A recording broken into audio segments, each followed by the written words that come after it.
1932 का खतियान आधारित स्थानीय नीति झारखंड विधानसभा से पारित किया है हमारे माननीय मुख्यमंत्री जी ने, और उसे राज्यपाल ने वापस कर दिया। और केंद्र सरकार उसे पारित क्यों नहीं कर रही है? अगर आप आदिवासी के पैरोकार हैं तो निश्चित रूप से इसे आप तुरंत पारित कीजिए, क्योंकि हर राज्य में, चाहे वो कर्नाटक हो, पश्चिम बंगाल हो, चाहे वो महाराष्ट्र हो, हर बिहार हो, हर जगह स्थानीय लोगों के लिए वहाँ पर रिजर्वेशन पॉलिसी होती है कि 3rd और 4th ग्रेड की नौकरी में उन्हें जगह मिले, क्योंकि बाहरी लोग आकर कई बार उनकी नौकरियां खा जाते हैं और वो पिछड़े रहते हैं। तो हमारे राज्य में इसकी मांग हो रही है और इसीलिए खतियान आधारित स्थानीय नीति की मांग हमारी सरकार कर रही है, जो अभी तक नहीं दी गई है, और उसे तत्काल दिया जाए, ये हमारी मांग है।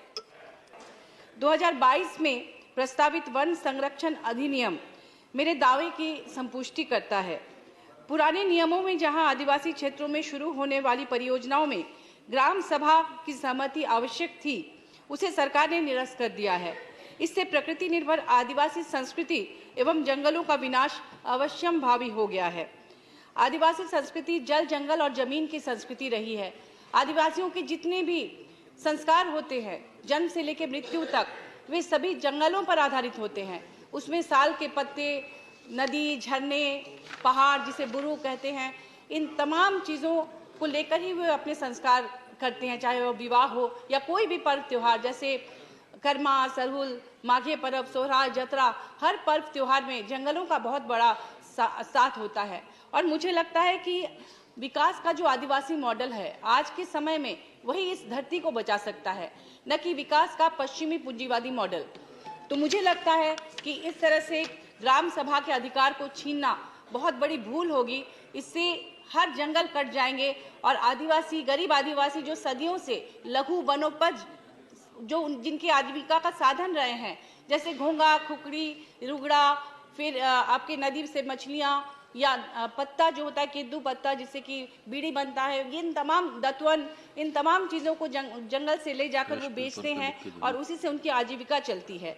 जब तक कि सरकार उनके लिए कोई वैकल्पिक व्यवस्था नहीं करती आजीविका के, तब तक इस अधिनियम को उन पर थोपना बहुत बड़ी भूल होगी, जबकि ये सरकार कहती है कि वो आदिवासी कल्याण की बात कर रही है। हमारे माननीय मुख्यमंत्री श्री हेमंत सोरेन जी ने बार बार सरकार को, केंद्र सरकार को पत्र लिखकर इस अधिनियम का विरोध किया है, लेकिन अभी तक केंद्र सरकार ने कोई भी कारगर कदम नहीं उठाया है।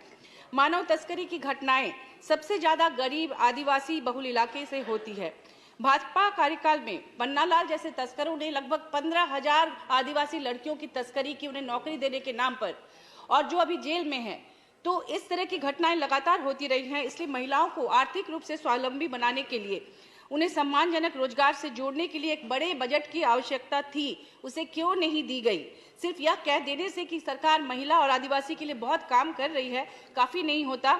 जमीनी कठिनाइयों, हकीकतों की पड़ताल के बाद ही बजट बनाना कारगर होता है, जिसका अभाव इस बजट में स्पष्ट दिखाई देता है।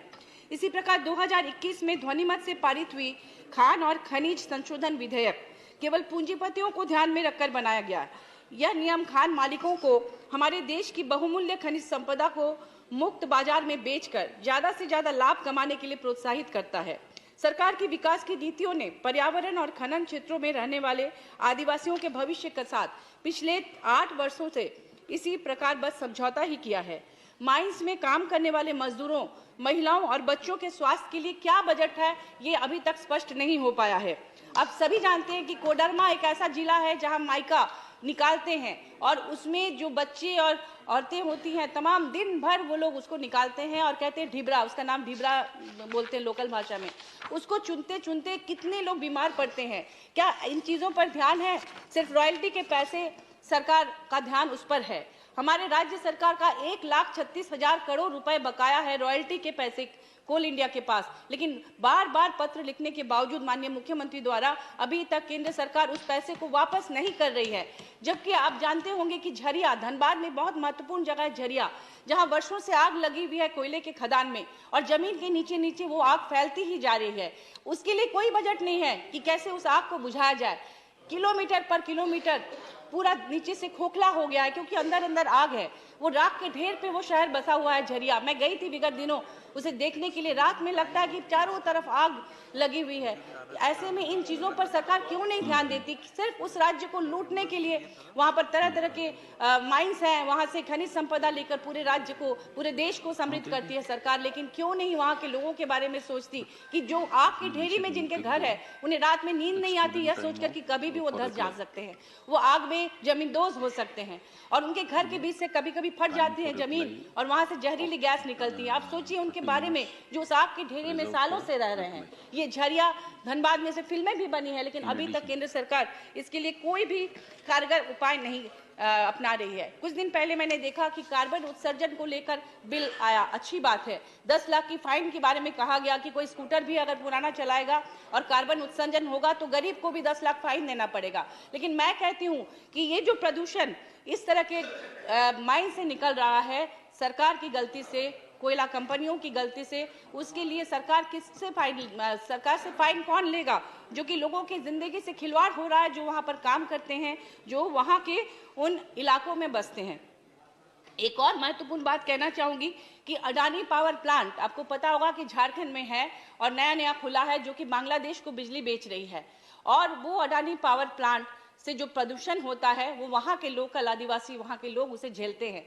उनके लिए कुछ भी नहीं कर रही है सरकार। और ऊपर से जो कॉन्ट्रैक्ट साइन हुआ था कि राज्य को 25% उसमें से बिजली देनी है। आप सभी जानते हैं कि झारखंड में किस तरह की बिजली की किल्लत हो गई थी, और जिसके लिए बार बार उसे बदनाम किया जा रहा है कि वो बिजली क्यों नहीं दे रही है। तो वो 1,36,000 करोड़ अगर केंद्र सरकार दे देती राज्य सरकार को, तो उससे छोटी सी राशि लेकर वो डीवीसी को देती, तो निश्चित रूप से ये बिजली की किल्लत दूर होती।